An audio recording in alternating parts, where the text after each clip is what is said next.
Frias in, well, that too. Lisa Frias in Project Room 31 continued. This evolving work explores Lisa's 22 and still counting years in the classroom. The blessings, truth-telling, heartbreak, miracles, and hilarious as hell moments that happen in Room 31. Please welcome Lisa Frias.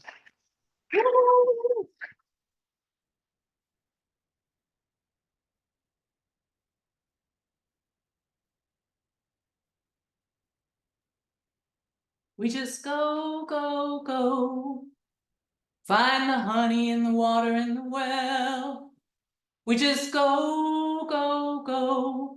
Find the honey in the water in the well. Sky poem cracked and all the birds fell. Angels help in charity to ring the big bell. Our hearts are big and our promises long. Sweeping up the dirt as we're carrying on. We just go, go, go. Find the honey in the water in the well. Okay, duckies, warm-up time. Make sure you can see yourself in the mirror. Here we go. Feet parallel, shoulder width apart. You want to keep your knees soft, not rigid. Now bend and straighten. Right foot out, bend, and straighten right foot front, bend, and straighten right foot back, bend, and straighten right foot center, bend, and straighten left foot out, bend, and straighten left foot front, bend, and straighten left foot back, bend, and straighten left foot center right next to your right foot. Sweeping up the dirt as we're carrying on. Go ahead and turn out from the hip, knees over the toes. One long line from hip to heel. Step out with that right foot, knees over the toes, back straight, abs engaged. Look in the mirror and love what you see.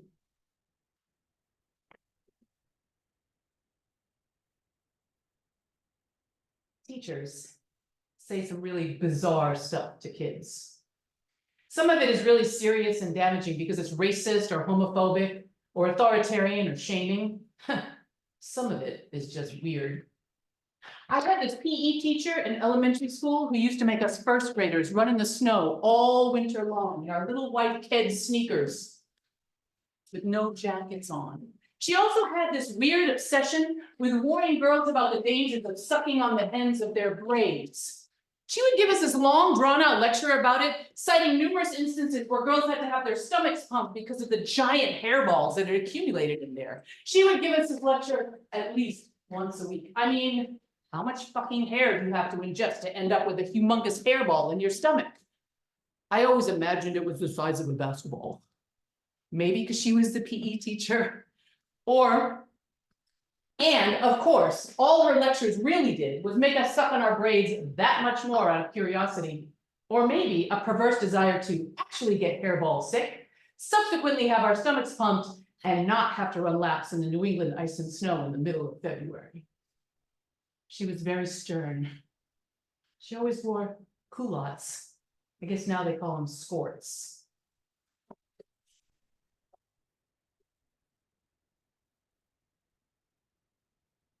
One day I'm taking attendance in advisory, and to make a long story short, a pair of dirty underwear, with a hole in it, mind you, suddenly falls out the leg of my coveralls and lands on the classroom floor. A pair of dirty underwear. The teacher's dirty underwear that somehow got stuck in the leg of my not dirty and very cute coveralls is lying on the classroom floor. Okay, I'm leaving something out. The bell had actually already rung. The kids had already left to go to their next class, but holy shit, that was a close call. I'm a popular teacher, but nobody could live that down. Go ahead and arc that left arm to the right, keeping your torso facing forward and knees over the toes. This arm should be next to your ear, not in front of or behind your head. Keep your legs straight and maintain that turned out position. Now go ahead and rotate into a flat back. You're gonna have to stick your butt out a little to make your back flat. I know that sounds funny, hee. Your gaze is to the floor. That left arm is still next to that left ear. And duckies, we are still in turned out position. Don't move your feet. Imagine balancing a glass of milk on your back. That's how flat you want it to be. Go ahead and drop to the ankle, chest to the thigh. Oh, that feels so good. And come center, hang there for a minute, bend the knees and roll up. Take a full 8 count to come up. And we are looking at ourselves once again.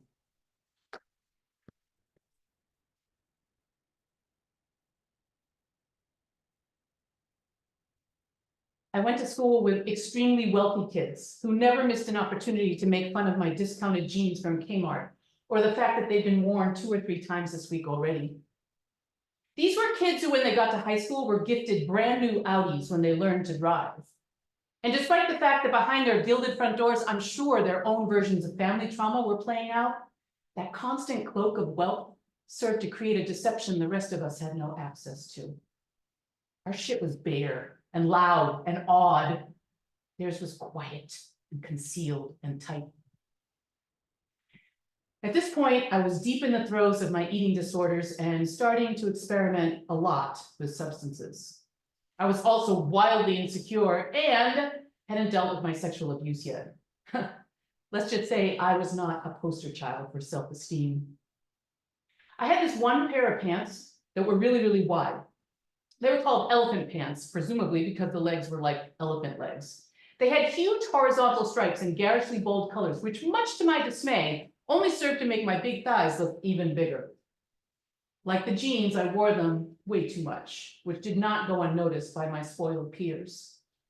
This was a really rough period for my mom, so a lot of the usual mom things, like buying me clothes, didn't happen very much.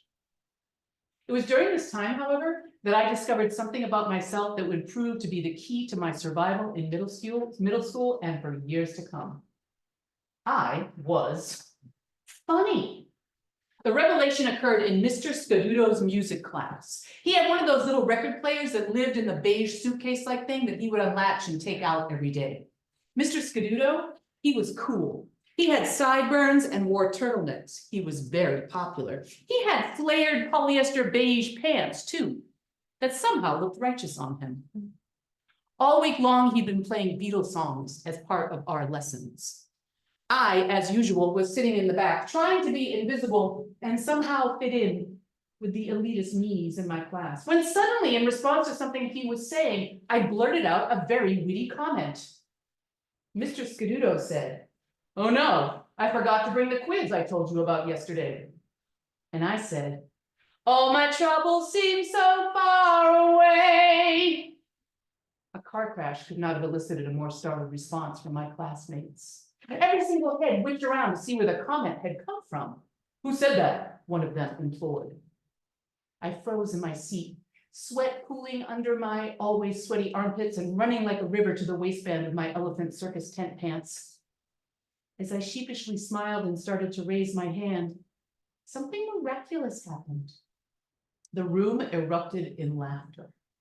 And it wasn't the usual at me kind of laughter that I was so familiar with. It was the, "Wow, you secretly funny person, we actually approve of you in this moment" kind of laughter. "Good one," somebody said. A few more delayed chuckles filled the classroom. Even Mr. Scaduto was laughing. I could never compete with the shiny popularity and wealth of these snotty kids, but I could, on more than one occasion, make them laugh. And that, my friends, saved my ass.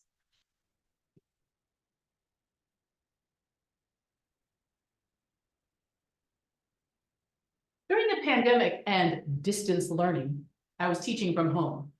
I had given an assignment on the legendary choreographer Alvin Ailey, but had forgotten to check the settings on the Google Doc with the questions. So instead of the private make a copy for each student setting, I had accidentally published it, giving all students editing capacity, which also meant once a student typed on the doc, all the other students could see their answers.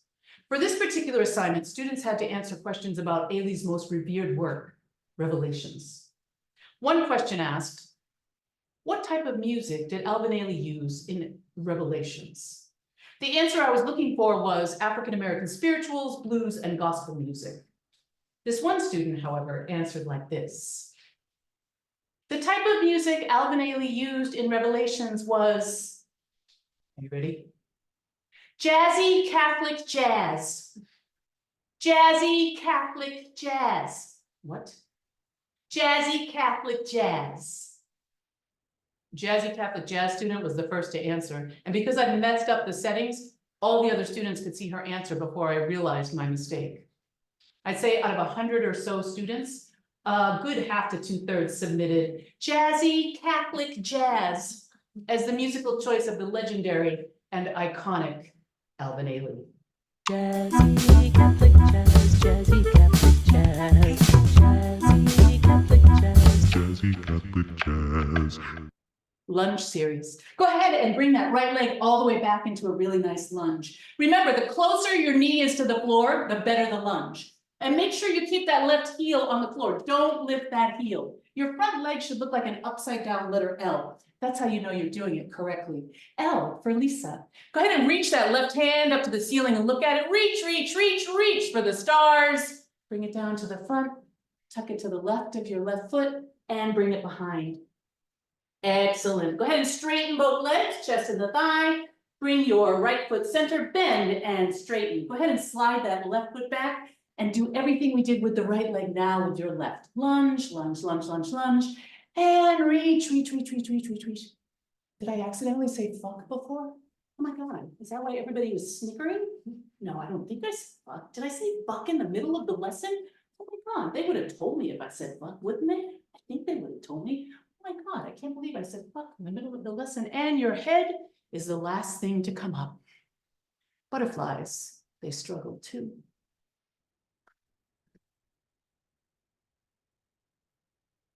I started doing meditations once a week on Mindful Mondays. At first, I was worried that the kids wouldn't be into it or they'd think it was weird. Not only did they grow to really love it, they let me know how much they really needed it. They're masters at showing up despite some really crazy shit going on in their lives. And the opportunity to hit pause and do some self-care, really important for all of us, right? During one meditation, I closed my own eyes and instructed the students to place one hand on your tum so you can feel the rise and fall of each inhale and exhale. I gave a few more instructions, a bunch of affirmations, and had them continue their mindful breathing a little while longer. When I opened my eyes and before I guided them to the end of the session, I was shocked to see almost the entire class with their mouths slightly open and one hand holding onto their tongues, their tongues. They didn't hear tum for tummy, they heard tongue. Oh my God, they look so ridiculous. We had a really good laugh about it when they opened their eyes. They said they thought it was, weird, but they went along with it anyways.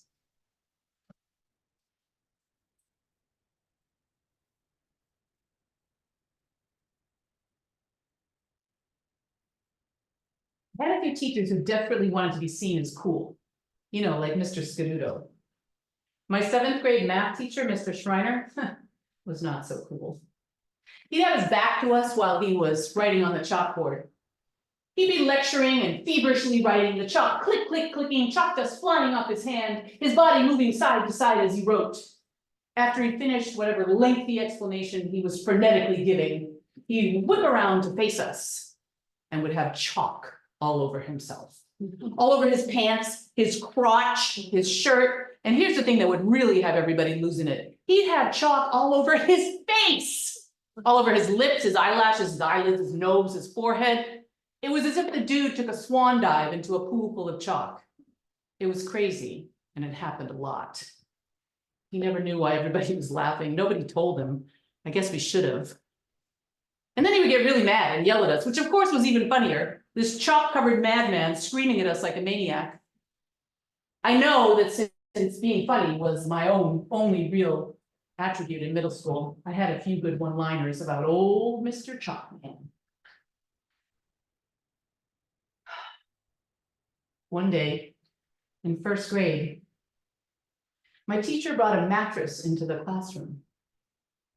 A full-size mattress that she plunked down in the middle of the floor toward the front. Everybody stared at it, not knowing what she was doing. She then went over to this one student, Omar, took him by the hand, pulled him up, and dragged him to the mattress. She said, "Since you can't stop wetting your pants, Omar, You can lie down here like a baby. Omar started crying hysterically, trying to pull away. I think a bunch of us started crying too. We were only 6. It was horrible. She pushed him down. He was sobbing uncontrollably, jerking his body all around, while she continued to push him down and berate him until she got tired of traumatizing him and pulled him up and out the door to the principal's office. Omar was one of only a few Latino kids in the class. She had completely humiliated him.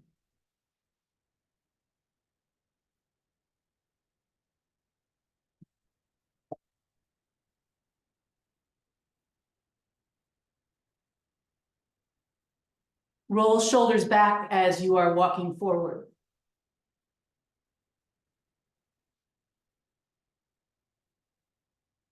Roll shoulders forward as you are walking back.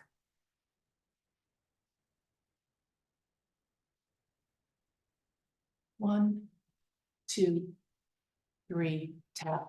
4, 5, 6, 7, 10, 8. Welcome to the deep end of the pool. So why duckies? I don't know why exactly. All I know is at some point at the beginning of my teaching career, I started calling my students duckies, and they started calling me Mama Duck and bringing me rubber ducks. And for 22 years and counting, it has stuck. Thank God. We all like it.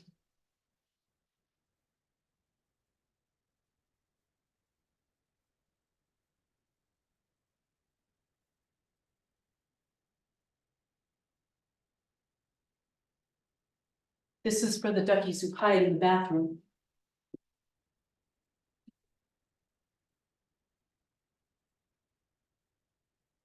This is for the students who never get in trouble, but who need attention too.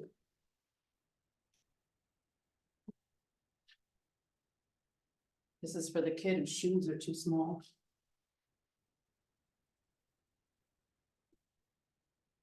This is for the duckies who don't look forward to school vacations.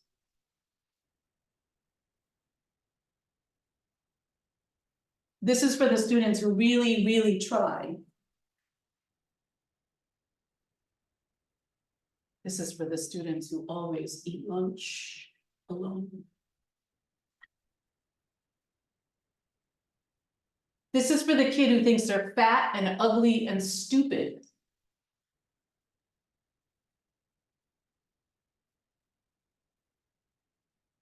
This is for the kid nobody realizes is hilarious.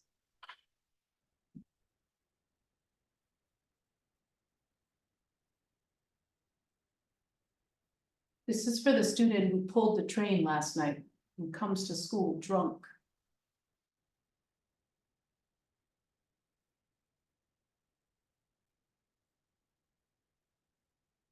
This is for the student who courageously comes out to their family.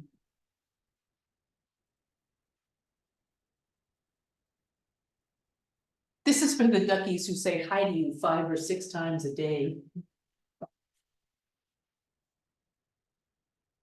This is for the kid who doesn't use deodorant.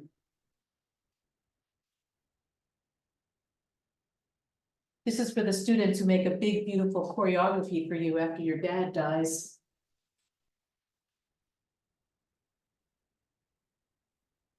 This is for the kids who say, I love you to their friends, and they really mean it.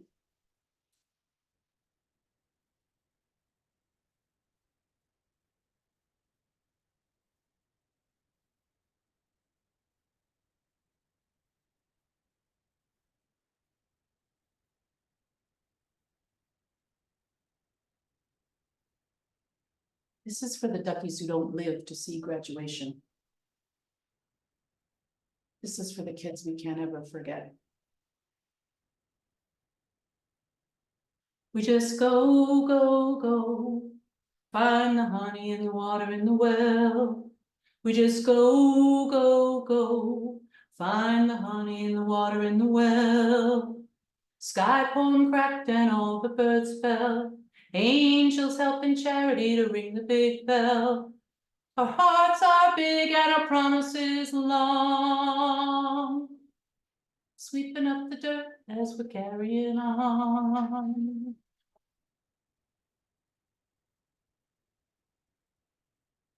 I remember this one time when I was a pre-new teacher, I was way too hard on this kid named TJ. I scolded him in front of the whole class and it was just too harsh. He'd been talking constantly while I was trying to teach. I just blew up, screamed at him. Not reacting to this kid was an everyday thing. He was pretty charming, really bright, and always pushing the limit. He drove me crazy, honestly. Still, I was too harsh on him. I could have taken him out in the hallway and, checked in with him and apologized, but I didn't. I knew that since I had humiliated him publicly, I needed to apologize publicly. And so I did, in front of the whole class. I'll never forget the confused look on his face that slowly melted into a smile. I swear his chest even puffed out a little bit too. It's all good, Mama Duck, he said. And that moment, it was a game changer for both of us. He was always like teacher's helper after that, trying hard a lot of the time, even catching himself when his behavior got funky. And that's been my policy ever since. I'm strict. I'm very loving. And I try and apologize when I fuck up.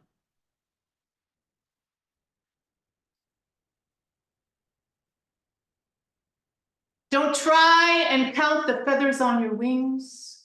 It just might slow you down. Like a fear or a fog or an uninspired lyric trying to deceive you in the smoke. You've got to keep going anyways. Perched on the lip of everything you hoped for and everything they dreamt about. The soil beneath the floor that's underneath your toes. The yesterday behind the morning of today. It comes in again. Bright and blinding custard, a lemony truth against the sky, and you are awake. Butterflies, they struggle too. And you are exactly who you need to be in this moment, duckies. Don't try and count the feathers on your wings. It just might slow you down. Cradle a bowl instead to catch the floating bubbles or the prayers of fragrant gardens and the imprint of weird drawings in your journal books. There is wind inside your breath, ancient, contemporary. I love breathing. So do you. It's hard as hell, still. Don't try and count the feathers on your wings. It just might slow you down. And we need you here, duckies. We really need you here.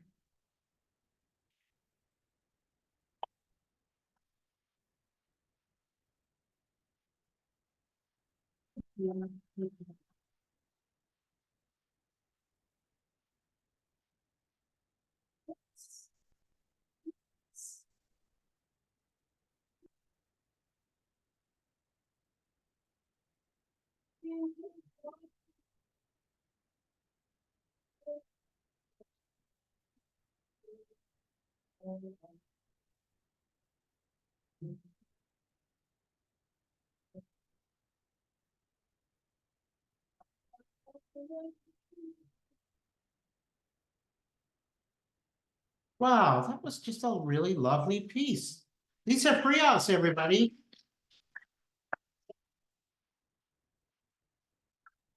And now for something completely different.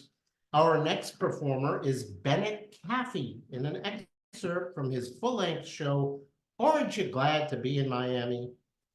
After being stuck in a psychiatric hospital for over a month, 21-year-old Bennett discovers the secret to being discharged. It's okay to think you're the new Messiah. You just can't talk about it. Please welcome Bennett Caffey.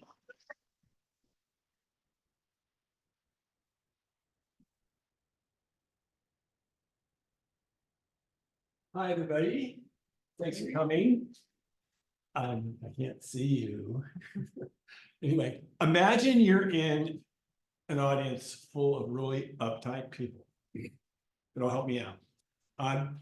When I do my shows, I've noticed that a lot of times people don't know what to do with it. Is it a comedy? Is it a drama? Is it okay to laugh? Is this guy okay? So I just want to say, no matter how cringeworthy something might seem, if you feel yours to laugh, let it rip or not. You're a small audience, probably won't want to laugh.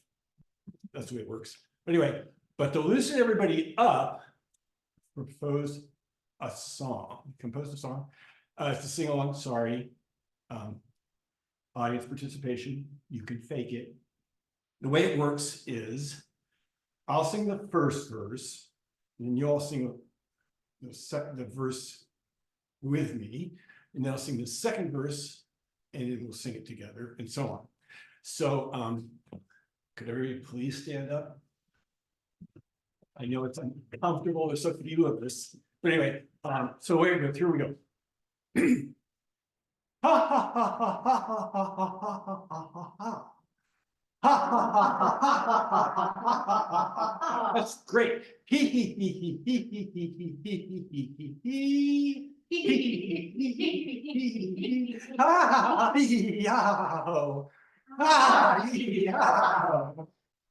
was great. Thank you. It's showtime. I'm going to do a dissolve to do on Star Trek. When I come back, I'm going to be 21-year-old Bennett in Fort Collins, Colorado. Are you ready? Yep. Ready. Are you ready? Yes. Yeah, thank you. Okay, here we go.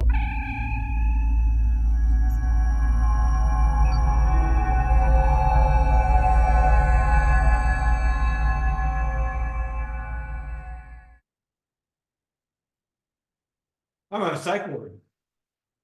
I made a deal to come here so I can get out of jail.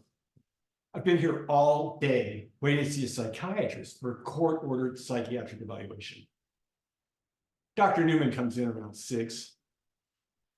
He looks a lot like Truman Capote.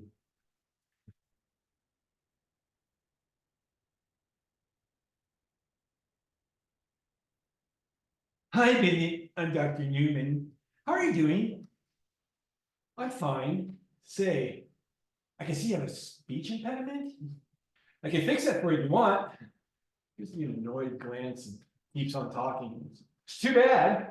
I can heal people. I just put my hands on his neck, recreate another speech impediment right where the one he has is. Two things can't exist at the same place at the same time, and poof, it'll be gone. You never do it. Can you tell me why you're here? And I know you've heard a story about me in the laundromat. It was all a misunderstanding. I'm not crazy, and I really don't need to be here. According to the police report, you were dancing around inside the laundromat and jumped out a window? Sounds kind of crazy. Doesn't mean you are crazy or that you need to be here, but the fact is you are here for a court-ordered psychiatric evaluation, so can we keep on talking? Yeah, I see your point. Can you tell me, what does the expression, people who live in glass houses shouldn't throw stones means? Well, I know what a lot of other people think it means, but I think it means if you live in a glass house and you're throwing stones, people are going to see what you're doing and think you're really weird.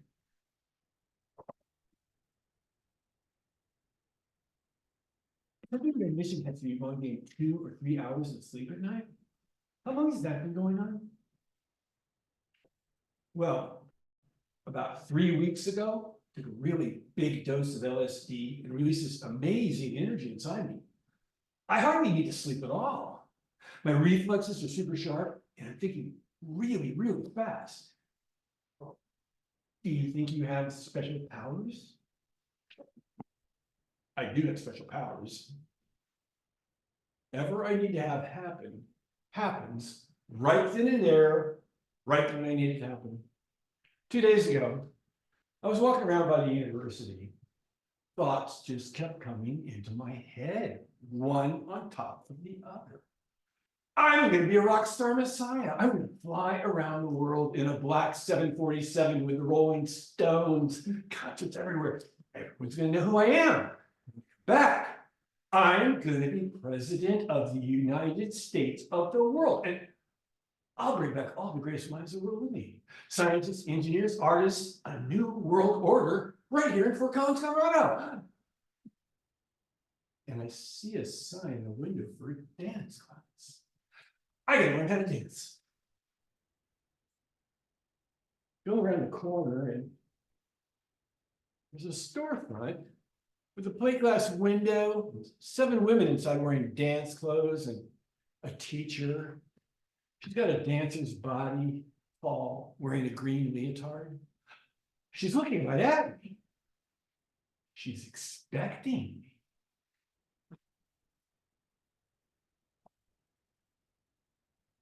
Oh, hi, you're just in time. The class is about to start. It's $7. $7. Thank you. Stand right here and do exactly what I do. And we're dancing.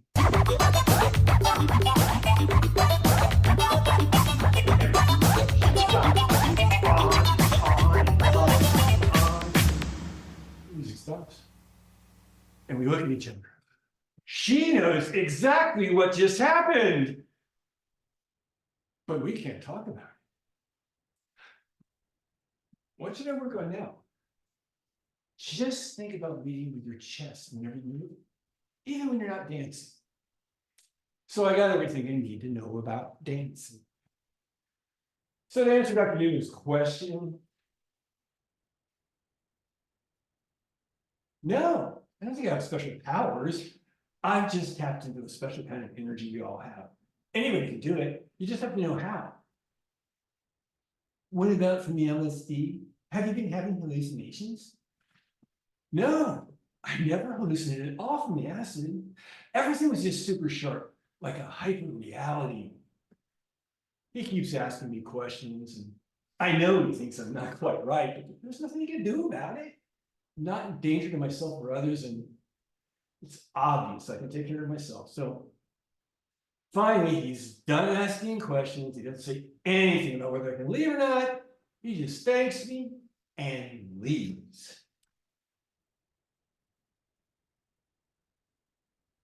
The next morning, I'm discharged. It's a sky blue summer day. Fort Collins isn't like Aspen. No frou-frou restaurants, no tourists, no boutiques, just real people with real stores and real streets. This is where I found out who I am. 4 days ago at the Rolling Stones concert. All those people there, they thought they were there for the Stones, but they're really there for me. They didn't know it yet. Someday they will. Then after the concert, when I try to hitch a ride back to Aspen, car after car passes me by.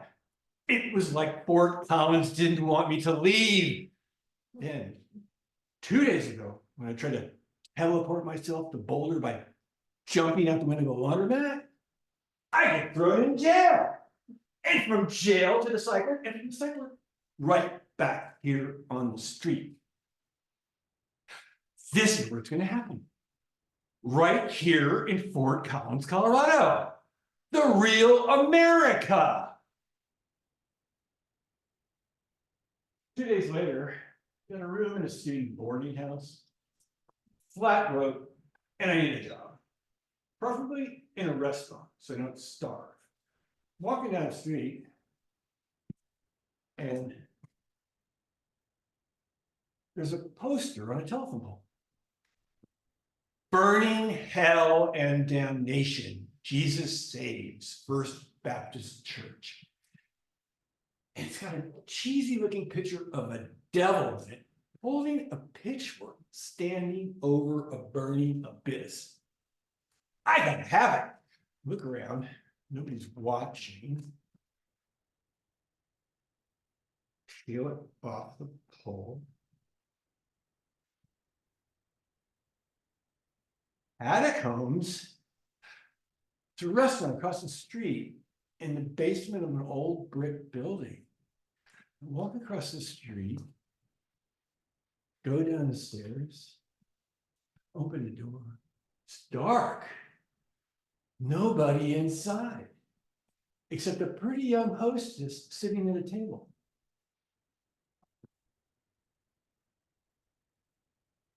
Oh, hi. May I help you? Yeah, I just found this poster. I think it'd be perfect for your restaurant. What do you think? Yeah, I like it. It's cute. Do you know if there's any waiter positions available here? I don't know, but David, our manager's in his office right now. I can ask. Hi, David. There's a young man here wanting to know if we have any waiter positions available. Uh-huh. Okay. All right, I'll tell him. David says you can go right back and see him in his office. Thanks.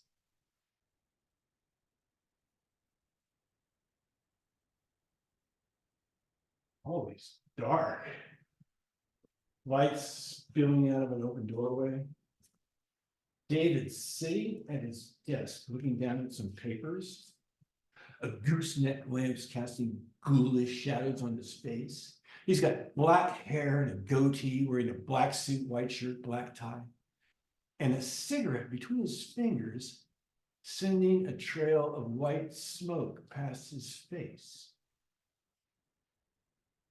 Burning hell and damnation? I'm in an underground restaurant called The Catacombs, and it looks like I'm about to have a job interview with the devil. This is not reality. It's a cosmic joke for my own entertainment.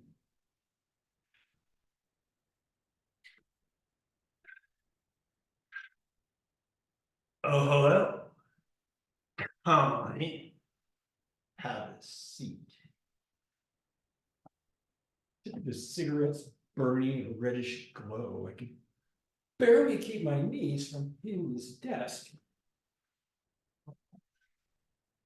So you're interested in working here as a waiter? What kind of experience have you had? I just moved here from Aspen. I was working at the Aspen Pizza Company. What'd you do there? I was a dishwasher, but I'd really like to work as a waiter. I'm sure I'd be good at it. He asked me some practical questions, like how many hours a week am I going to work? Then he starts asking me some more personal questions, like where I grew up, and his tone starts getting more and more familiar, like he knows me. Then he says, how soon can you start? Oh, whenever you need me. Come back this afternoon at 6, wearing white shirt, black tie, black slacks, black shoes. I don't have any of that stuff. Come back this afternoon at 6, wearing a white shirt, black tie, black slacks, black shoes. It's a command. And the fact that he hired me right there on the spot scares the shit out of me. Like, he knows who I am. Did I just make a contract with the devil?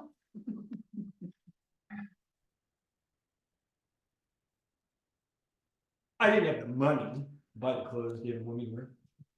But I made a commitment to come back at 6, and I gotta keep it. I always tell the truth, and because I do, my word is law of the universe. David just might be the devil. Probably not. But if he is, I'm gonna show him I'm not playing his game. The only way I could work for David would be to steal the clothes he wants me to wear, but I can't do that. Thou shalt not steal. It's a test. Godspell, the play. Christ comes back as a clown. I've got a leotard and tights in my backpack. I could put them on and go see David dressed up like a clown. Hey, David, I'm back. I know who you are. I'm not working for you. You do your job and I'll do mine, okay? I'm walking back to the catacombs and I needed a place to change into my clown outfit, and there's a head shop and a country western wear shop right next door to each other. Head shop looks like a better bet. Go inside. Deadhead of a manager gives me a nod. Oh, hey, how's it going? Oh, hi, do you mind if I use your restroom? Yeah, sure, go ahead, it's over there. Go inside the bathroom. It's tiny. Just enough room for a toilet and a sink, and it's got two doors. One for the head shop and the other for the country western wear shop. Take off my shoes. Take off my backpack. Where it's icky. Set down on the sink. Take off my pants. Put on my black tights.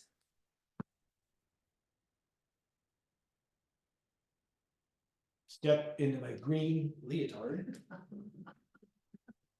Pull it over my t-shirt so the sleeves are showing, they're orange, and top it. Oh, wait a minute. The socks, the grippy socks in the hospital. Put on the grippy socks in the hospital. One on. Other one on. And I top it off with a red bandana around my neck. More like a jester than a clown, but it'll do. I'm ready for David the Devil or whoever he is, and it hits me. Two doors. This is where it's gonna happen. Old me, Bennett Cathy, walks in this door, and the new me, Dale Bennett, walks out that door. Dale Bennett, that's what they call me at the hospital. I knew there was a reason. I gotta get rid of the old Bennett to make room for the new Bennett. I'm gonna fake my death. Make it look like I flushed myself down the toilet. So the new me, the enlightened me, can come out onto the world. Okay. I don't really think anybody's gonna believe this shit, but they bought the whole Jesus thing, so why not? He said that it's gonna be fun. Start digging through my backpack, looking for stuff to throw in the toilet, like it wouldn't go down after I flushed myself. Dirty socks, need them. Film boxes, don't need them anymore. Dirty underwear. Caffeine granola bar.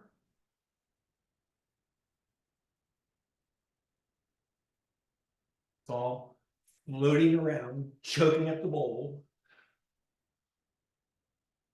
A tube of hand lotion from the hospital. I got an idea. Ice squirt. Goodbye, cruel world. Love, Bennett. On the wall with a line going right down in the toilet and substituting after it. I can hear something.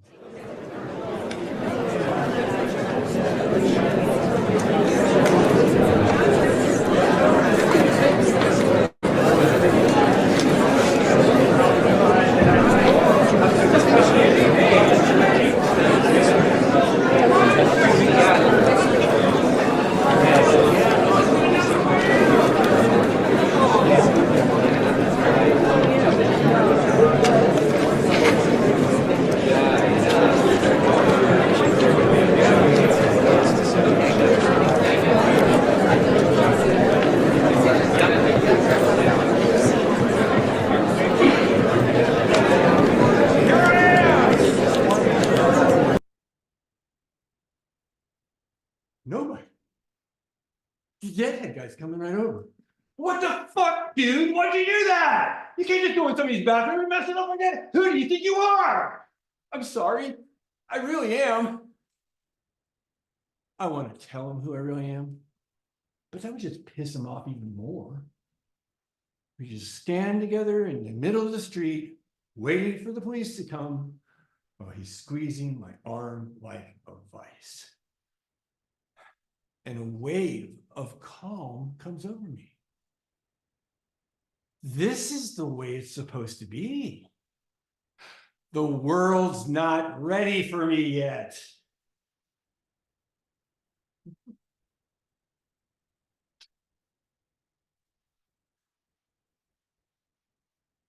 Thank you.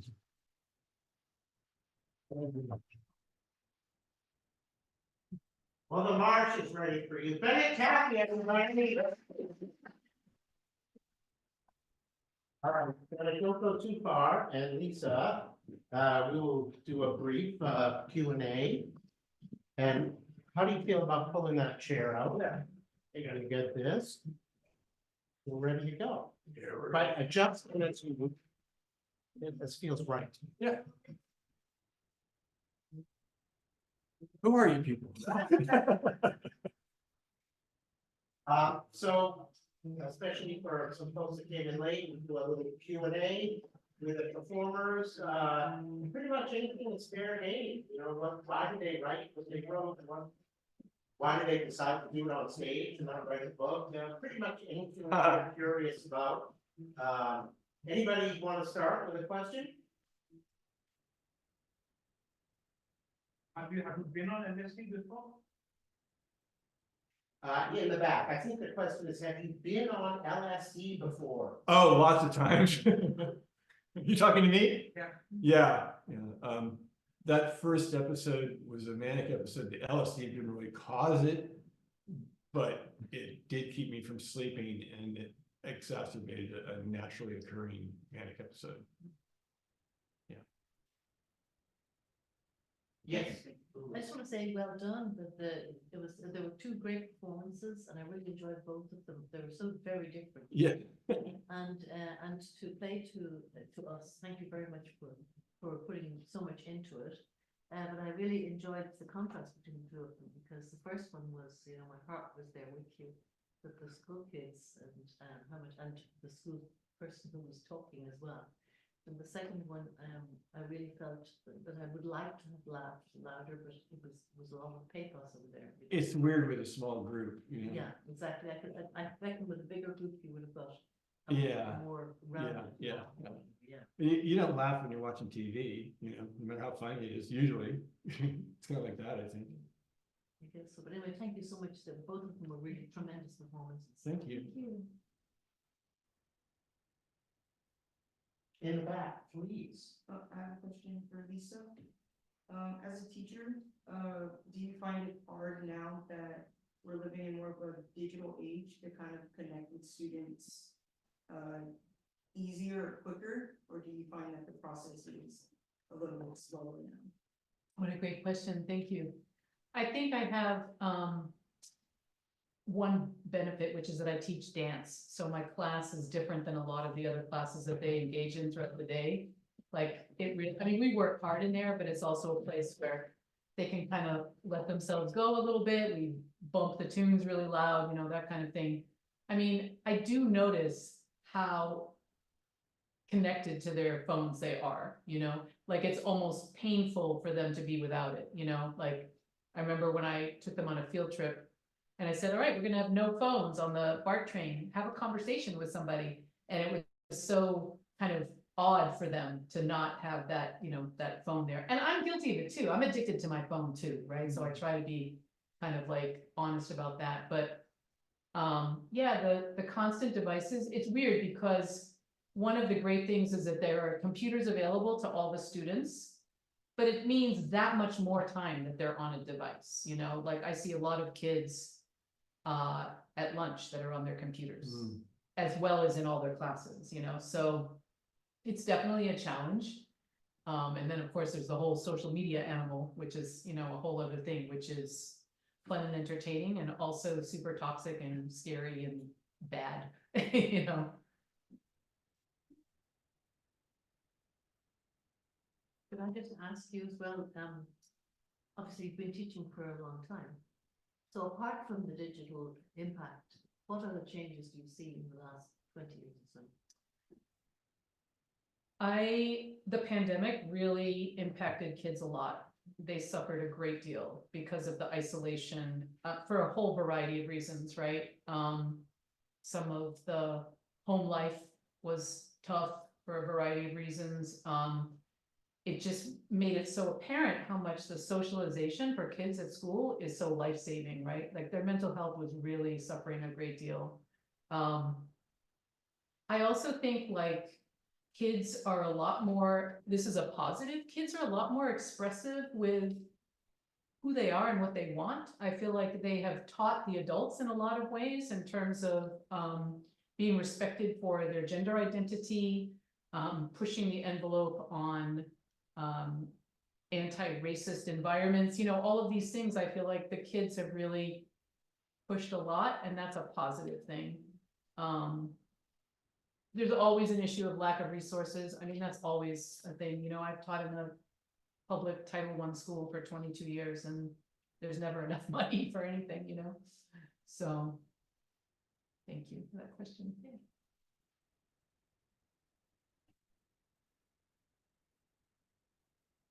Well, I have maybe a lighter, potentially lighter question. I'm curious for each of you, if you have an experience on stage where something strange or weird happened, you know, a light fell on the stage, Yeah. somebody threw up, the lights went out, anything like that. I've been in this start with you. She's got a better one, but, Well, both of you.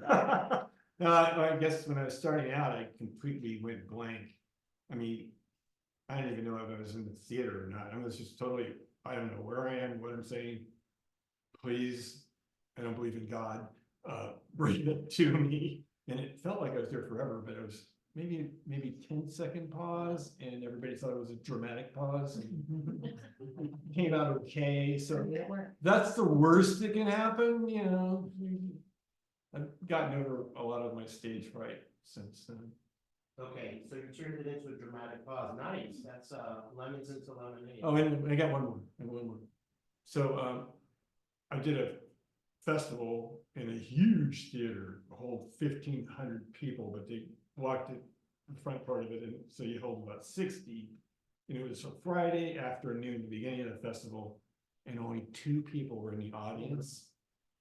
But everything was black, and they loved the show. And when the lights came on, they didn't know they were the only people there. So they did this and walking around. That was a good experience. It's so funny because we were just talking about this backstage. I have so many, my God. When I first started dancing professionally, my top fell off.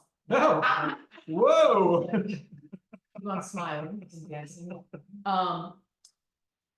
This was years ago. I was playing live music in accompaniment of a play here in the Marsh, and the Marsh was upstairs. And the lights just went out in the middle of the show, which you know, we were kind of talking about it, saying it was probably less than a minute, but it felt like 20 minutes, you know. The audience and all the actors and everybody's just sitting there in the dark, not knowing what to do with themselves. And then for some reason, the stage manager didn't have sneakers on, which is kind of like a requirement for stage managers. She had like really clicky heeled shoes. So we're all sitting there in the dark, and then we all hear click, click, click, click, click, click, click, like she's running around trying to solve the mystery. I perform in the Medea Project, directed by Rodessa Jones. I've been with the company since 1995, and one time during a performance, we were all off stage, and the actor on stage on stilts fell off her stilts. And we were all like, oh, backstage, and you know, she was amazing. God bless Jen Wilson. She made an audience member come up from the audience and help her get back up on her stilts. So she stayed in character and bossed somebody around. And I have one more, which is like a best story. All my friends have heard this story. This didn't happen to me, but it's such a great story. I want to share it with you. So there was a play. I forget what play it was. I want to say it was a Maria Arena Fornes play, but I don't think it was. it was the final scene of the play, and the two main characters, they were sitting in a dining room. One was supposed to pull open the drawer of the hutch, take out a pistol and shoot the other character dead, and they had forgot to set the prop.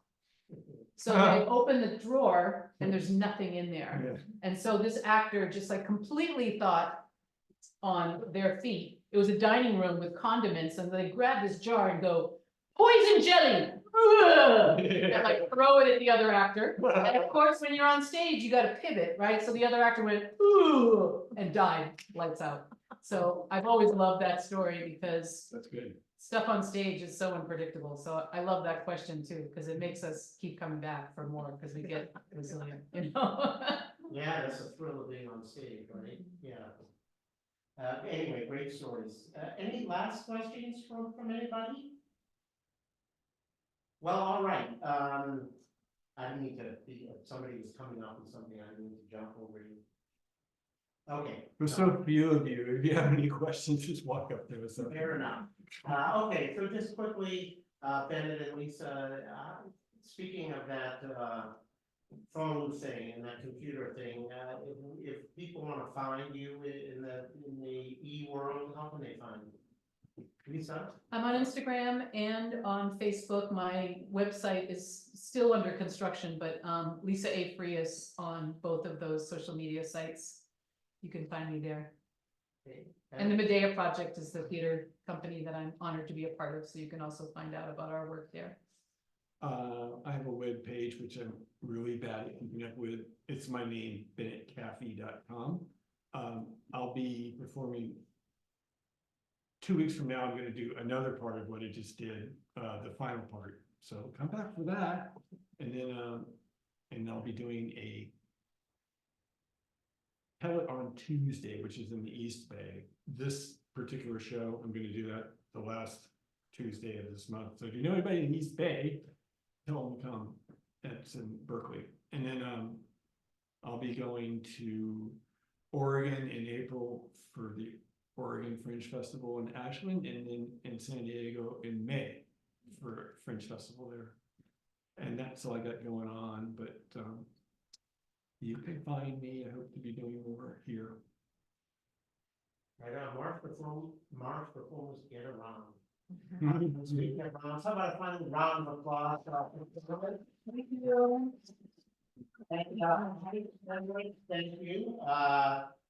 For those who got here at the start of the show, and for those who are maybe tourists who just happen to wander by and say, "Well, what's this place?" Wow. Thank you for coming in. Make sure you let people know you were at the Marsh Theater in San Francisco. The Marsh. All right, thank you all. Come back Thank again. you.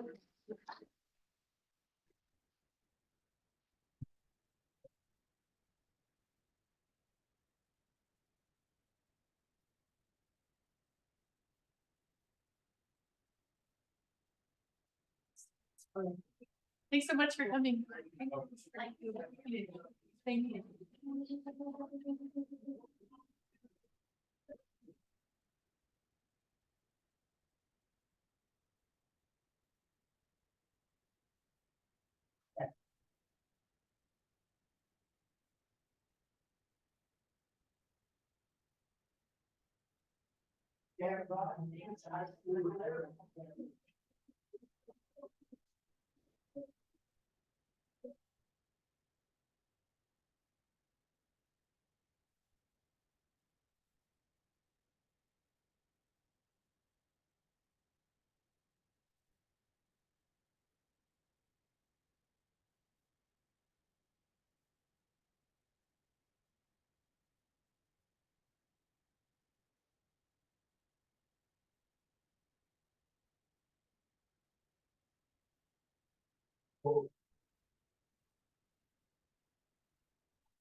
I'll get that for you, Ben.